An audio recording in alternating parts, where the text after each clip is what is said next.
नमस्कार। आइए सुनते हैं माँ की मधुर स्मृतियां नामक पुस्तक से श्री आशुतोष मित्र जी की श्री श्री माँ शारदा देवी की मधुर स्मृतियां। यह स्मृतियां हम क्रमबद्ध रूप से प्रस्तुत कर रहे हैं। आइए सुनते हैं आज का अंक। वह बता रहे हैं कि भगनी निवेदिता ने जब अपने बालिका विद्यालय को बोसपाड़ा लेन के 16 नंबर से 17 नंबर के मकान में स्थानांतरित किया, तब उसी मकान को मां के लिए किराए पर लिया गया और वे जयराम बाटी से छोटी मामी अर्थात अक्षय कुमार जी की विधवा तथा उनकी नवजात पुत्री राधु को लेकर वहां पर आ गईं। अक्षय कुमार की मृत्यु के समय उनकी पत्नी गर्भवती थी। वे सदा से दुखिनी थीं। बचपन में मां के दिवंगत हो जाने के कारण किसी अन्य ने उनका पालन किया। दुर्भाग्य से उस पालनकर्त्री की भी मृत्यु हो गई थी और अब वे यौवन की शुरुआत में ही विधवा हो गई थीं। उनके बारे में एक दिन मां के मुख से सुना था, वह पागल नहीं होगी तो कौन होगा। एक तो इस कच्ची उम्र में उसे इतना शोक ताप मिला है और एक दिन सुबह कोलकाता के मकान में चोर को देखकर वह घबराकर गिर पड़ी, तभी से ऐसी हो गई है। छोटी मामी के मानसिक संतुलन बिगड़ जाने और शिशु राधु की देखरेख करने हेतु मां को जयराम बाटी जाना पड़ा। उस बार वे कोलकाता में अधिक दिन नहीं रह सकीं। दोबारा जब वे कोलकाता आईं, तब तक राधु थोड़ी बड़ी हो गई थी और कह सकते हैं कि वह बालिका अवस्था में पदार्पण कर चुकी थी। इस बार मां बाग बाजार स्ट्रीट के मकान नंबर 2/1 में ठहरी। 1904 में पश्चिमी भारत से लौटकर हम लोगों ने मां को इसी मकान में पाया। उनके इस मकान में हमने शरद महाराज अर्थात स्वामी शारदानंद, दीन महाराज अर्थात स्वामी सच्चिदानंद और एक नए लड़के को देखा। वह लड़का मां के इस बार कोलकाता आने के पूर्व से ही बलराम बाबू के मकान में शरद महाराज को मिलने आया करता था। मां के आने पर अब वह उनके घर का बाजार तथा अन्य जरूरी कार्य करने लगा। वह प्रतिदिन दोनों समय राजवल्लभ मोहल्ले में जाकर अपने पिता के पास खाना खाता और रात को वहीं सोता। बाद में वह एक ब्रह्मचारी के रूप में मां के घर में ही रह गया। उस युवक का नाम था गणेंद्र नाथ। एक दिन गणेंद्र नाथ ने हम लोगों के साथ चर्चा करने के बाद मां से दीक्षा लेने का निश्चय किया।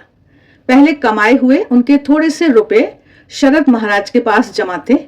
उससे उन्होंने अपनी दीक्षा के लिए एक वस्त्र, कुछ आम और कुछ मिठाइयां खरीदी। एक दिन पूर्व ही उन्होंने वह कपड़ा धोकर सुखा लिया। अगले दिन उनकी दीक्षा हुई। मां ने उस दिन वही वस्त्र धारण किया था। गणेंद्र नाथ फोटो खींचना जानते थे।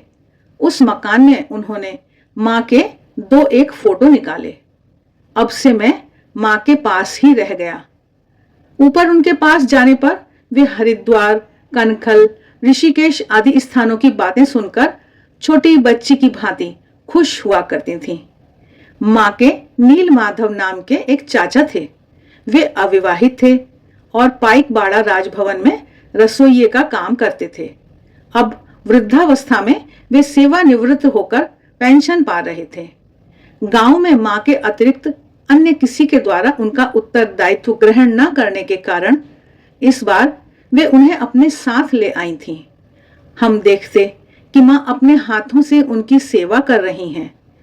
मैंगोस्टीन और आम मां को पसंद होने के कारण उनका मौसम ना होने पर भी हम लोग प्राय ही हॉग मार्केट से उन्हें ले आते। परंतु यह देखकर हमें दुख होता कि वे स्वयं थोड़ा सा या कभी बिल्कुल भी ना खाकर सब अपने इन चाचा जी को खिला देती।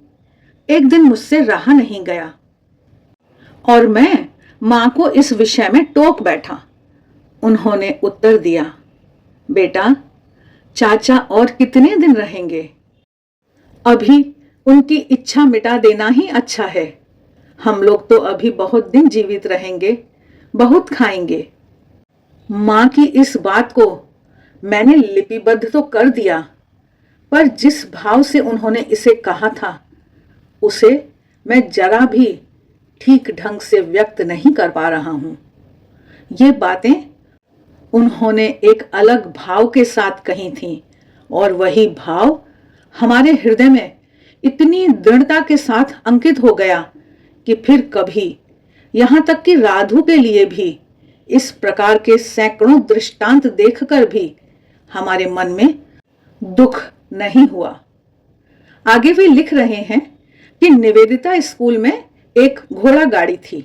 मां उस गाड़ी में बैठकर गंगा स्नान करने जाती और साप्ताहिक अवकाश के दिन स्कूल बंद रहने पर हम लोग इसी गाड़ी में उन्हें लेकर कभी मैदान, कभी म्यूजियम, कभी अलीपुर का चिड़ियाखाना, कभी शिवपुर का वनस्पति उद्यान, कभी काली घाट, तो कभी काली पूजा के समय दीपावली की सजावट दिखाने बड़ा बाजार ले जाते। अधिकांश स्थानों पर मां गाड़ी से उतरकर पैदल घूमती और सरल बालिका की भांति आनंद प्रकट करती। उन्हें इस प्रकार ले जाने के पीछे हम लोगों के दो उद्देश्य रहते। पहला तो वे सारे दिन घर में ही आबद्ध रहती हैं, अतः बाहर की हवा से उनके स्वास्थ्य में सुधार हो सकेगा, और दूसरे, दक्षिणेश्वर के नौबत खाने में रहते समय उनके पांवों में जो वात रोग हो गया था और जिसके कारण उन्हें थोड़ा लंगड़ाकर चलना पड़ता था, आशा थी कि वे उनके थोड़ा चलने फिरने के कारण वह ठीक हो जाए। आशुतोष जी आगे बता रहे हैं कि कांकुड़गाछी योगोद्यान के अध्यक्ष स्वामी योग विनोद एक दिन सुबह आए और उन्होंने हम लोगों के समक्ष मां को प्रणाम करने की इच्छा व्यक्त करी। हम उन्हें ऊपर ले गए। वहां जाकर उन्होंने मां को जन्माष्टमी के उत्सव में आने का निमंत्रण दिया और उनसे आने का वचन भी ले लिया। अतः जन्माष्टमी के दिन मैं निवेदिता विद्यालय की गाड़ी में मां, लक्ष्मी दीदी, गोलाब मां, नलिनी और राधु को वहां ले गया। उत्सव अच्छा हुआ। वहां मैंने बहुत से लोगों का समागम देखा। गिरीश बाबू और मास्टर महाशय भी थे। दल के दल संकीर्तन करने वाले आए थे, लेकिन बीच बीच में गोलाब मां आकर कहती, मां को वापस ले चलो। जब हम लोगों ने योग विनोद महाराज से यह बात कही तो वे छोड़ने को राजी नहीं हो रहे थे। कई बार कहने के बाद जब उन्होंने आने दिया तब तक शाम के करीब 6 बज चुके थे। लौटकर गोलाब मां और लक्ष्मी दीदी से मुझे पता चला कि वहां मां को बड़ा कष्ट हुआ था। सारे दिन उन्हें अपना पूरा शरीर चादर से ढके रखना पड़ा। असंख्य लोग प्रणाम करने आते रहे और उस दौरान उन्हें जरा सा भी विश्राम नहीं मिला। इतनी गर्मी में उन्हें काठ की पुतली की भांति स्थिर बैठना पड़ा। आगे आशुतोष जी लिख रहे हैं कि एक दिन गिरीश चंद्र मां को थिएटर दिखाने ले गए और उन्होंने रॉयल बॉक्स में उन्हें बिठाया। उन्होंने उनके लिए बड़े वाले हाथ के पंखे की भी व्यवस्था की थी। बिल्व मंगल नाटक हो रहा था। गिरीश चंद्र स्वयं ढोंगी साधक के रूप में अभिनय करने मंच पर आए।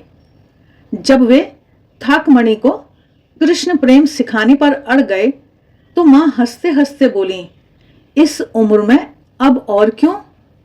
फिर बिल्व मंगल का एक निष्ठ प्रेम देखकर वे आहा आहा कह उठी। वे आगे लिख रहे हैं कि एक वृद्धा ब्राह्मणी गंगा के किनारे कामार हाटी में सागर दत्त मंदिर के एक कमरे में रहती थी। उन्होंने ठाकुर को गोपाल रूप में देखा था और ठाकुर उन्हें मां कहकर संबोधित किया करते थे और मां भी उन्हें सास के समान मानती थी। भक्त लोग उन्हें गोपाल की मां कहते थे। वे अत्यंत वृद्ध हो गई थीं तथा उनकी सेवा करने वाला कोई नहीं था। यह देखकर भगनी निवेदिता ने उन्हें 16 बोसपाड़ा लेन के बालिका विद्यालय में लाकर वहीं एक कमरे में रखा और उनकी परिचर्या के लिए एक स्त्री को नियुक्त कर दिया। गोपाल की मां का दोनों समय का भोजन मां के घर से जाता था। मां उन्हें बीच बीच में देखने भी जाती थी। गोपाल की मां को कोई रोग न था, केवल अत्यंत वृद्ध हो जाने के कारण ही चलने फिरने में असमर्थ हो गई थी। इसलिए अंतिम दिनों में उन्हें होश नहीं रहता था। कभी कभी अनजाने में ही शौच पेशाब भी हो जाता था। पर दो बातों में उनका बोध सदैव जागृत रहता। पहली तो थी उनकी जप माला। माला हमेशा उनके हाथ में होनी चाहिए, नहीं तो छटपटाने और चिल्लाने लगती। इसलिए माला सदा उनके हाथ में ही रहती थी। और दूसरे, वो किसी को भी पहचान नहीं पाती थी, लेकिन मां के जाने पर न जाने कैसे पहचान लेती। तुरंत अस्फुट स्वर में कहती, कौन बहू, आओ। धीरे धीरे उनकी नाड़ी का स्पंदन धीमा पड़ने लगा। हृदय गति बंद होने को आई। वैद्यराज के अब देर नहीं है कहते ही भगनी निवेदिता बोली, ये हमेशा गंगा तट पर रही हैं, अब इन्हें गंगा तट पर ही ले जाना उचित होगा। उस समय रात का पहला पहर चल रहा था। उन्हें कुमारटोली में स्थित गंगा यात्री भवन के एक पृथक कमरे में ले जाया गया। वहां जाकर उन्होंने करीब 4 दिन निवास किया। मां प्रतिदिन उन्हें देखने जाती। उनके जाते ही गोपाल की मां के दोनों नेत्र क्षण भर के लिए खुलते और फिर बंद हो जाते। बाकी पूरे दिन रात वे बंद ही रहते। उनके हाथ में माला भी रहती। बीच बीच में उस पर उंगलियां चलती रहती। चौथे दिन रात के 1 बजे उनके जीवन का अंतिम क्षण आया। जानकर वैद्यराज के आदेश पर उन्हें गंगा जल में उतारा गया। देखते ही देखते उनके प्राण निकल गए। आज के लिए बस इतना ही। आगे भी हम श्री आशुतोष मित्र जी के इन संस्मरण को सुनेंगे। आप सभी की मंगल कामना के साथ नमस्कार।